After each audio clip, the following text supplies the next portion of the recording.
नमस्कार. पुन्हा एकदा तुमचं मी आपल्या एरिया अकॅडमी या प्लॅटफॉर्मवर स्वागत करतो. आजच्या सेशनचा आपला उद्देश काय आहे, तर आपल्या केंद्रप्रमुख परीक्षा जी येणार आहे तिचा अभ्यासक्रम समजून घेणं. त्यातही आपला आज आपण पेपर 1 चा अभ्यासक्रम समजून घेणार आहे. तुम्हाला सर्वांना तर माहिती आहे आपल्या एरिया अकॅडमीनं पेपर 2 साठी अगदी उत्कृष्ट प्रतीचं मटेरियल आणि गायडन्स तुम्हाला पुरवलेलं आहे. त्याच पद्धतीनं यावेळी आपण पेपर 1 चा सुद्धा सिलेबस कव्हर करणार आहोत. आजचा उद्देश काय आपला, तर सिलेबस डिकोड करणं, कोणत्या घटकावर कसे क्वेश्चन येऊ शकतात आणि किती वेटेज राहू शकतं हे पाहणं. बघा, सुरुवातीला मी काय करतो फक्त की आता हा जो आपला परीक्षा परिषदेने आपल्याला सिलेबस दिलेला आहे तो जस्ट आपण 10 सेकंदात ओव्हरव्ह्यू करू. बघा काय, बुद्धिमत्ता आणि अभियोग्यता हे आपल्या पहिल्या पेपरचं नाव आहे आणि 2 हेडिंग खाली आपला हा सिलेबस आहे. कोणत्या, तर एक अभियोग्यता आणि दुसरा बुद्धिमत्ता. ह्या 2 हेडिंग खालीच आपला काय आहे सिलेबस. इथं आपण जस्ट फक्त 10 ते 15 सेकंदात हा सिलेबस वाचूया आणि त्यानंतर या सिलेबसचं डिकोडिंग करूयात अगदी व्यवस्थितरित्या. कोणत्या घटकावर कसं वेटेज आहे यासही. बघा, अभियोग्यतेमध्ये काय काय दिलंय, तार्किक क्षमता पहिला घटक, त्यानंतर वेग आणि अचूकता दुसरा घटक, पुन्हा भाषिक क्षमता इंग्रजीची आहे, भाषिक क्षमता मराठीची आहे, अवकाशीय क्षमता त्याच्या पुढचा घटक आहे कल, आवड आणि समायोजन आणि व्यक्तिमत्व. हे दिलेलं आहे आपल्याला अभियोग्यता या घटकाखाली. आणि बुद्धिमत्तेच्या घटकाखाली काय काय दिले आपल्याला, आकलन, वर्गीकरणे, समसंबंध, क्रमश्रेणी, तुमचे तर्क व अनुमान, कूटप्रश्न म्हणजेच आपले पझल्स, सांकेतिक भाषा म्हणजे आपली कोडिंग डिकोडिंग, लयबद्ध मांडणी आपले म्हणजे बुद्धिमत्तेतील वेगवेगळे पॅटर्न्स. हा एक सिलेबस आहे. आता याचा आपण डिकोडिंग करूया. आता याला आपण आधार काय घेतलेला आहे, बघा हा जो सिलेबस आहे आपला तो जे टेट एक्झाम आहे त्या टेट एक्झामची समानता सांगणार आहे. आणि मग ज्या टेट एक्झाम जी IBPS ने घेतलेली त्याच विश्लेषण केलेलं आहे आणि त्यानंतर आपण पाहिलेलं आहे की आपण ठरवलेलं आहे किंवा अंदाज मांडलेला आहे की कशा प्रकारे कोणत्या घटकावर क्वेश्चन येऊ शकतात.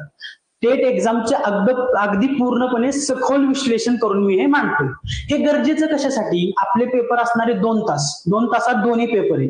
मग आपला गणित बुद्धिमत्तेचा जो पेपर आहे त्यात आपल्याला अंदाज हवा की नक्की कोणत्या घटकावर किती प्रश्न येतील आणि त्याच वेळेस आपण काय करू शकू, तर आपलं टायमिंगचं डिवाइड म्हणजे टाइम कोणत्या घटकाला किती द्यायचा. कारण आपल्या केंद्र प्रमुख मध्ये आपली टाइम ही गोष्ट खूप महत्वाची आहे. आपल्याला कोणत्या घटकाला किती वेळ द्यायचा पेपर सोडवताना, आणि हे आपल्याला कधी कळेल जर आपल्याला माहित असेल की कुठल्या घटकावर कसे आणि किती प्रश्न येणार आहेत.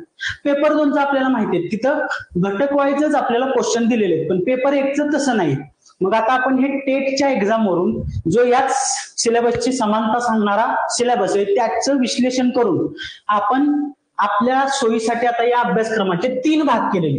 पहिला भाग आहे भाषिक क्षमता मराठी, भाषिक क्षमता इंग्रजी आणि तिसरा पॉइंट आहे यातला कल, आवड, समायोजन आणि व्यक्तिमत्व. आता ह्या 3 पॉइंटवर किती क्वेश्चन येऊ शकतात, तर टेटच्या परीक्षेचा अभ्यास केल्यानंतर आपण असा अंदाज बांधू शकतो की इथं या पहिल्या घटकावर 35 ते 40 क्वेश्चन येणारच आहेत. बघा 35 ते 40 क्वेश्चन या पहिल्या घटकावर येणार आहेत, किमान 35 जास्तीत जास्त 40. दुसरा, आता बघा दुसरा घटक आहे आपला गणित आणि तिसरा बुद्धिमत्ता. ह्या 2 घटकात मिळून किमान आपल्याला 60 क्वेश्चन येणार आहेत, जास्तीत जास्त 65 पर्यंत जाऊ शकतात. मग हे जर का आपल्याला एकदा डिस्ट्रीब्युशन आपण अंदाज मांडला की यामध्ये हे 3 भाग केले त्यात क्वेश्चन कसे येऊ शकतात, तर आपण आपला टाइम योग्यरित्या प्रत्येक घटकाला देऊ शकतो. यात ही बघा गणितावर किती येऊ शकतात, तर गणितावर मॅक्स प्युअर गणितावर 20, जास्तीत जास्त 25 क्वेश्चन येणार आहेत. आणि राहिलेला घटक आपला बुद्धिमत्ता, बुद्धिमत्तेवर अराउंड 40 क्वेश्चन येणार आहेत. तर हे असं आपलं डिस्ट्रीब्युशन पहिल्या पेपरचं राहणार आहे. आता आपण काय करूयात, एकदा जर का तुम्हाला हे डिस्ट्रीब्युशन कळलं असेल तर पॉइंट वाईज कोणत्या घटकाला किती क्वेश्चन येऊ शकतात हे पाहूया. बघा इथं आपण काय म्हटले, भाषिक क्षमता मराठी, भाषिक क्षमता इंग्लिश आणि आपला जो मानसशास्त्राचा भाग आहे याच्यावर मिळून 35 ते 40 क्वेश्चन, प्युअर गणित 20 ते 25 आणि बुद्धिमत्ता 40च्या अराउंड क्वेश्चन येणार आहेत. पुढे बघा आपण मग आता सिलेबस मध्ये बघूया. सिलेबस मध्ये बघा भाषिक क्षमता मराठी काय काय येऊ शकतं. तर भाषिक क्षमता मराठी आपण पहिल्या लहानपणापासूनच मराठी बोलतो. मग मराठी जे काही शब्दसंग्रह असेल, आता मराठीच्या शब्दसंग्रहात काय काय येतं, आपल्या म्हणी येतात, वाक्प्रचार येतात, समानार्थी शब्द, विरुद्धार्थी शब्द, समूहाबद्दल एक शब्द, असे सगळा जो शब्दसंग्रह आहे. मग ह्या मराठी भाषिक क्षमता मराठीवर जर 15 क्वेश्चन आले तर 6 ते 7 किंवा 6 ते 8 क्वेश्चन ह्या शब्दसंग्रहावरच येतील, हे सर्वांनी लक्षात घ्यायचंय. दुसरी गोष्ट त्यानंतर येतं मराठी व्याकरण. मराठी व्याकरणात काय काय येतं आपलं सर्वांना माहिती आहे. आपली वर्णमाला असते, त्यानंतर सगळ्या शब्दांच्या जाती असतात, नाम, सर्वनाम, विशेषण, उभयान्वयी अव्यय, त्यानंतर क्रियापद वगैरे सगळं, संधी असेल तुमची, समास असेल, प्रयोग असेल, हे सगळंच्या सगळं व्याकरणात येतं. परंतु त्यावर सुद्धा फार फार तर 6 ते 8च क्वेश्चन येतील. बघा म्हणजे इक्वल वेटेज आहे मराठी व्याकरणला आणि शब्दसंग्रहाला. राहिला काय तिसरा घटक, कॉम्प्रेहेन्शन म्हणजे गद्य उतारा. जर 15 क्वेश्चन आले तर किमान 3 प्रश्नाचा एक उतारा येऊ शकतो आपल्याला, एक छोटासा पॅसेज. त्यामध्ये आपल्याला किती 3 क्वेश्चन असू शकतात, 3 असू शकतात, 2 असू शकतात किंवा जास्तीत जास्त 5. आता मराठी भाषिक क्षमताचं मग फ्लक्च्युएशन कसं होऊ शकतं, किमान बघा 12 क्वेश्चन येतील आणि गद्य उतारा आला तर 15 पर्यंत हे क्वेश्चन जाऊ शकतात. सेम आता मग हे भाषिक क्षमता मराठीचे 15 क्वेश्चन झाल्यानंतर इंग्लिशचं पण सेम असंच आहे, कारण की त्याचं हेडिंगच बघा काय, भाषिक क्षमता इंग्रजी. मग तेच आहे बघा, इथं पण व्होकॅब्युलरी आहे, इथं सुद्धा 15 क्वेश्चन येऊ शकतात, मॅक्झिमम 15 क्वेश्चन येऊ शकतात, जास्तीत जास्त कमीत कमी 12 क्वेश्चन. मग व्होकॅब्युलरी आहे, व्होकॅब्युलरी काय आहे, अँटोनिम आहे, सिनोनिम आहे, one word substitution, phrasal verb आहेत, आयडम फ्रेजेस आहेत. तर तिथं सुद्धा आपल्याला किती एक्सपेक्टेड क्वेश्चन आहेत, 5 ते 7. दुसरी गोष्ट ग्रामर, मराठी ग्रामर सारखंच इथं सुद्धा काय, नाउन, प्रोनाउन सगळे पार्ट ऑफ स्पीच आहेत, डिग्री आहे, व्हॉइस आहे, नरेशन आहे, हे सगळ्या ग्रामरवर इथं सुद्धा 5 ते 7 क्वेश्चन. आणि जसं आपण मराठीत गद्य उतार्याला बघितलं तसंच कॉम्प्रिहेन्शन इथे एक छोटासा पॅसेज येऊ शकतो, त्याच्यावर आपल्याला 3 क्वेश्चन, जास्तीत जास्त 5 क्वेश्चन, मग 3 ते 5 क्वेश्चन आपले राहणार आहेत उतार्याला. मॅक्झिमम 15 क्वेश्चन, कमीत कमी 12 क्वेश्चन इथे एक्सपेक्ट आपल्याला करायला हवे.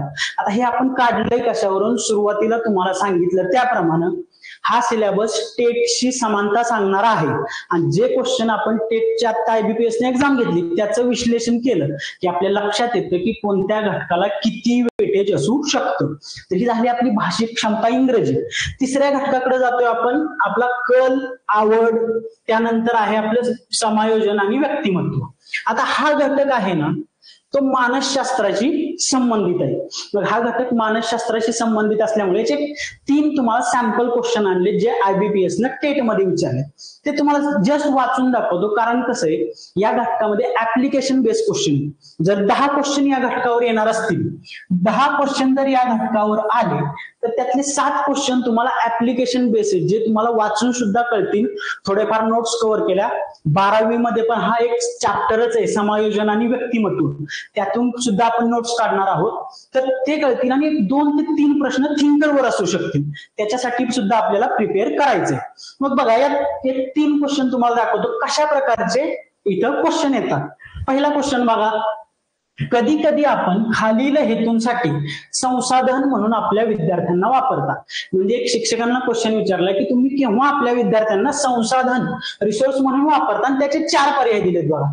सहकार्यांशी संवाद साधण्यासाठी, प्रतिस्पर्ध्यांची मस्करी करण्यासाठी, निष्ठावंत नेतृत्व निर्माण करण्यासाठी, उच्च आदर्श ठेवण्यासाठी, सामाजिक दृष्ट्या उपयुक्त असणाऱ्या कार्यासाठी. हा 4था पर्याय. मग इथे 2-3 पर्याय आपल्याला काय सिमिलर आणि बरोबर वाटू शकतात. मग इथे ऍप्लिकेशन बेस्ड म्हणजे काय, नैतिक मूल्य किंवा आयडियलिस्टिक उत्तर असतं. मग कुणीही 4था पर्याय म्हटलं की उच्च आदर्श ठेवण्यासाठी, विद्यार्थ्यांचा वापर होऊ शकतो सामाजिक दृष्ट्या उपयुक्त कार्य करण्यासाठी, आणि हेच IBPS न उत्तर दिलं. दुसरा प्रश्न बघा याच्यावर असाच आहे, एक व्याख्या विचारली दुसऱ्या प्रश्नावर, वेगवेगळे तिथं व्याख्या आहेत, त्यातले काय मराठी आपल्याला कधी कधी कळत नाही. सरळ सरळ प्रभाव हा आहे, एवढंच क्वेश्चन विचारलेला होता. मग हा सरळ सरळ प्रभाव हा आहे आपल्याला काय कळतंय का नाही, तर फ्लॅट इफेक्ट इज, आता फ्लॅट म्हटलं की आपल्याला डोक्यात यायला पाहिजे फ्लॅट म्हणजे फ्लॅट रेश, धड इकडंही नाही आणि तिकडेही नाही. मग पर्याय कसे दिलेत बघा, वक्तृत्व शक्ती कमी होणे, रिडक्शन इन स्पीच, अजिबात भावना व्यक्त न करणे, not showing emotions at all, त्यानंतर इतरांपेक्षा कमी भावना दर्शवणे, शोईंग लेस फिलिंग दॅन अदर्स, किंवा सामाजिक माघार घेणे, सोशल विथड्रॉल. आता इथं जर आपल्याला फ्लॅट या शब्दाचा अर्थ माहित असेल तर लगेच कळेल फ्लॅट म्हणजे न्यूट्रल. मग इथं काय, अजिबात भावना व्यक्त न करणे, not showing emotions at all, म्हणजे तुम्ही असे क्वेश्चन वाचले तरी लक्षात येणार आहे. फक्त आपल्याला सराव पाहिजे त्या क्वेश्चनचा, तो विषय माहिती पाहिजे आणि त्याचा आवाका सुद्धा माहिती पाहिजे की कुठपर्यंत आपण जायचंय त्यात. बघा पुढचा गोष्ट, यातला एक अजून एक सॅम्पल क्वेश्चन आणलेला पहा, जर आपल्या वर्गात हातापायाने अपंग विद्यार्थिनी शिकत आहे, जिचे उजवे हात कोपरापासून नसल्यास आपण तिला शिक्षण घेण्यासाठी कसे प्रोत्साहित कराल. मग बघा, म्हणजे तुमची भावना त्या विद्यार्थिनीविषयी कसे असेल एवढंच विचारले. आपण हळूच तिच्यावर हसता असं तर होणार नाही, आपण तिचा आत्मविश्वास आणि मनोधैर्य विकसित करणार, इथं मनोधैर्य झाले. आपण तिला देवाची क्रूर निर्मिती म्हणून समजाल, आपण अगदी सौम्य आणि सहानुभूतीने वागणार. तर एक कुणीही वाचलं तरी आपल्याला लगेच कळेल की आपण तिचा आत्मविश्वास आणि मनोधैर्य विकसित करू. मग अशा प्रकारचे ऍप्लिकेशन बेस्ड क्वेश्चन व्यक्तिमत्व विकासमध्ये आपल्याला 6 ते 7 येतील आणि थिंकर्स 3 येतील. मग यासाठी सुद्धा आपल्याला प्रिपरेशन करायचे व्यवस्थितरित्या. पुढे बघा, आता हा झाला आपला पहिला घटक, जे आपल्या सोयीसाठी आपण हा सिलेबस 3 विभागात विभागलेला आहे. त्यातला हा पहिला घटक जो कॅल्क्युलेशनचा नाही, ज्याच्यावर 35 ते 40 क्वेश्चन येणार आहेत. इथून पुढे येतो आपण गणित आणि बुद्धिमत्ता कोरला. आता गणितला किती क्वेश्चन येतील, 20 ते 25. आता आपण हे 20 ते 25 का म्हणतोय, तर बघा गणिताचेच काही चॅप्टर पुन्हा रेप्लिकेट कुठे होतात, बुद्धिमत्तेत, म्हणजे तो सिलेबस ओव्हरलॅप आहे. म्हणून गणित प्लस बुद्धिमत्ता आपण 60 ते 65 क्वेश्चन एकत्रित धरायचे. मग गणितात काय, तार्किक क्षमता आपली, लॉजिकल ॲबिलिटी, आपण काय त्यात काय काय येतं तर गटातला वेगळा शब्द ओळखायची, एखादी संख्या शोधायची, समानता शोधायची, समीकरणं असतील वेगवेगळी, क्रमबद्धता म्हणजे एखादे कोडिंग डिकोडिंग असेल, अशा पद्धतीचं हे लॉजिकल ॲबिलिटी मध्ये असणार आहे, जे आपण एकदम डिटेलमध्ये पाहणार आहोत. आपली संपूर्ण तयारी या विषयाची ऑलरेडी झालेली आहे. बघा, वेग आणि अचूकतात काय येतं, तुम्ही किती वेगानं आणि किती अचूकतेनं गणितीय क्रिया करता. त्यात साधारण काय सुरुवात असते आपली, बेरीज, वजाबाकी, भागाकार, गुणाकार. त्यानंतर गणिताचे इतर टॉपिक असतील आपली नफा तोटा, शेकडेवारी, व्याज, सरळ व्याज, असे सगळे गणिताचे बऱ्यापैकी टॉपिक यात येतात. मग गणिताचं काय, तुम्ही तुमची तार्किक क्षमता, लॉजिकल ॲबिलिटी किंवा वेग, स्पीड, अचूकता वापरून किती पटपट उदाहरणं सोडवू शकता किंवा आकलन होऊ शकतात तुम्हाला, हे इथं पाहायचंय. पुढे बघा, मग गणितात आपल्याला येणार आहेत 20 ते 25 क्वेश्चन. गणितातील पुढचा पॉईंट बघा, गणितातला पुढचा एक पॉईंट दिलाय त्यांनी, अवकाशीय क्षमता. आता इथं अवकाशीय क्षमताला मी मेंटल ॲबिलिटी म्हटलेलं आहे, म्हणजे आपली विचार करण्याची क्षमता. तर इथं आपण स्पेशल ॲबिलिटी त्याचा शब्दशः अर्थ होतो. पण बघा, या अवकाशीय क्षमतेत IBPSचा जर तुम्ही पॅटर्न बघितला टेटचा, सेम पॉईंट आहे. तर आकृत्यांवर आधारित जे प्रश्न आहेत ते आहेत तिथं. आपल्याला 4 क्रमानं आकृत्या दिलेल्या जातात, एखादी चुकीची आकृती ओळखायला सांगितली जाते, आकृतीचा एखादा भाग शोधायला लावतात, एखादी आकृतीची पाण्यातली प्रतिमा, आकृतीची आरशातली प्रतिमा, असे वेगवेगळे जे आकृत्यांवरचे प्रश्न आहेत ते ह्या अवकाशीय क्षमता या घटकांतर्गत गणितामध्ये आपल्याला विचारले जाणार आहेत. हे झालं आपला गणिताचा एवढाच अभ्यासक्रम दिलाय, परंतु आपल्याला त्यात गणितात येणारे सगळे घटक कव्हर करायचे. आता बघा, गणित प्लस बुद्धिमत्ता जर 65 क्वेश्चन असतील तर प्रत्येक घटकाला वेटेज आहे. प्रत्येक घटकावर तुम्हाला 4-5 क्वेश्चन दिसणारच आहेत. फक्त काय, याची तयारी उत्कृष्टरित्या करणं महत्वाचंच आहे. आजपर्यंत तुम्हाला माहितीच आहे, इरा अकॅडमीला तुम्हाला पेपर 2 साठी अगदी महाराष्ट्रात उत्कृष्ट तयारी करून घेतलेली आहे तुमच्याकडून. महाराष्ट्रात असा कोणताही क्लास नसेल जो इरा अकॅडमी ज्या प्रकारे पेपर 2 ची तयारी करून घेते, तसाच आपल्याला यावेळी पेपर 1 ची सुद्धा तयारी करायची. त्या संदर्भातली सगळी तयारी झालेली त्याची काळजी तुम्ही करू नका. फक्त आता काय आपलं घोडं मैदान लांब नाही, जवळ आली एक्झाम, सगळ्यांनी प्रिपेअर राहा. यावेळी आपण पेपर 1 आणि पेपर 2 दोन्हीचीही उत्कृष्ट तयारी सोबत करणार आहोत, एवढं लक्षात असू द्या. पुढे जातोय बघा. आता आपला आहे पुढचा बुद्धिमत्ता. बुद्धिमत्ता म्हणजे आपला इंटेलिजन्स, IQ. यात हे प्रश्न आहेत. आकलन, असेसमेंट, तुमचे वेगवेगळ्या गोष्टीवरचं आकलन. यात वेगवेगळ्या श्रेणी, समसंबंधात येतं आपलं कोरिलेशन. कोरिलेशन म्हणजे आपलं साधारणतः उदाहरण घेऊन दाखवतो. काय तुम्हाला तर यातील सिलेबस माहितीच आहे. फक्त काय एक जस्ट समसंबंध काय, समजा एखादा विचारला इथं तुम्हाला एखादं गणित इथं दिलं समसंबंधाला 2, पुढे 4 दिले आणि पुन्हा असं येईल आणि इथं पुढे 5 दिले. मग इथं क्वेश्चन मार्क असेल, मग आपल्याला कोरिलेशन काढायचं. हा 2चा वर्ग 4 आहे, तर इथं 5चा वर्ग काय असेल 25. हे आपलं उत्तर असणार. हे सोपं उदाहरण. मग असाच समसंबंध आकृत्यात असू शकतो, अक्षर मालिकेत असू शकतो, अंक मालिकेत असू शकतो. हे समसंबंध किंवा क्रम आपला कोरिलेशन या घटकांतर्गत येतो. पुढे बघा क्रमश्रेणी. सिरीजच आपल्याला माहिती आहे, अल्फाबेटची असते, अंकांची असते. अल्फाबेट आणि नंबर म्हणजे आपले अक्षर आणि अंक मिक्स असते, मराठी असते, इंग्लिश असते. हे सगळं क्रमश्रेणी अंतर्गत येणार. पुढचा घटक आहे आपला तर्क व अनुमान. आता तर्क आणि अनुमान काय येतं, तुम्हाला 2 विधानं दिलेली असतील, त्याचा निष्कर्ष दिला असेल, मग त्यातले कोणते निष्कर्ष बरोबर आहेत आपल्याला ते ओळखायचं असतं. कधी कधी काय देतात, विधानं देतात, अनुमान विचारतात, किंवा कधी कधी कारण आणि परिणाम असतो, या स्वरूपातली यात उदाहरणं असतात. आता हे जे सगळे टॉपिक दिलेत ना, प्रत्येक टॉपिकला 4-5 क्वेश्चन आणि या अंतर्गत वेगवेगळे घटक कव्हर होतात. हे एवढेच दिलेत म्हणजे एवढे घटक नाहीत, आपले बुद्धिमत्तेतले सगळे येतात. कूट प्रश्न पुढचा घटक आहे, कोडिंग डिकोडिंग. आता ह्या कूट प्रश्नात काय काय येऊ शकतं, ब्लड रिलेशन म्हणजे आपले नातेसंबंध आहेत, दिशावर आधारित क्वेश्चन, एखादा व्यक्ती सरळ गेला, उजवीकडे वळला, डावीकडे वळला, मग अंतर काढायचे, त्या पद्धतीचे क्वेश्चन. आपले सिटिंग अरेंजमेंटचे, बैठक, आपली सर्कल मधली बैठक, त्यानंतर आपण एका रेषेतली बैठक, हे सगळे प्रश्न आपले कूट प्रश्न किंवा कोडिंग डिकोडिंग या अंतर्गत येतात. पुढचा आहे आपला सांकेतिक भाषा. सांकेतिक भाषा म्हणजे काय, आपली शब्दांबद्दल नंबर देतील, अक्षरांबद्दल नंबर देतील, अंक देतील, किंवा चिन्ह सुद्धा, साइन लँग्वेज असते. हे सगळे घटक सांकेतिक भाषा अंतर्गत. आणि आपले शेवटचं आहे लयबद्ध मांडणी म्हणजे पॅटर्न अरेंजमेंट. पॅटर्न अरेंजमेंट वेगवेगळे बुद्धिमत्तेतले आकृत्यांचे, अंकांचे सगळे पॅटर्न. आता बघा इथं मी तुम्हाला अगदी थोडक्यात सिलेबस सांगितलेला आहे. जास्त काही मोठा केलेला नाही, फापट बसारा किंवा काही नाही, परंतु हा एक सिलेबस आपल्या डोक्यात पाहिजे. मार्कांचं इव्हॉल्युशन कशासाठी सांगितलं, आता बुद्धिमत्ताला आपल्याला माहिती इथं किमान 40 क्वेश्चन असणार आहेत. मार्कांचं इव्हॉल्युशन किंवा डिस्ट्रीब्युशन आपल्याला का माहित पाहिजे. आपला पेपर 2 तास आहे, 2 तासात 2 पेपर आहेत, पहिला, दुसरा पेपर आणि पहिला. जर तुम्हाला आत्ताच डोक्यात फिट असेल की एवढ्या मार्काला हा घटक आहे, तर त्यानुसार आपल्याला वेळेचं नियोजन करणं सोपं जाईल. वेळेचं नियोजन ज्याच्या डोक्यात, तो एक्झाम पास होण्याच्या शर्यतीत पुढं, हे या एक्झामचं वैशिष्ट्य आहे. तर बघा आपण यावेळी इरा अकॅडमी तर्फे पेपर 1 आणि पेपर 2 दोन्हीचीही उत्कृष्ट तयारी करणार आहे. फक्त तुम्ही सोबत राहा.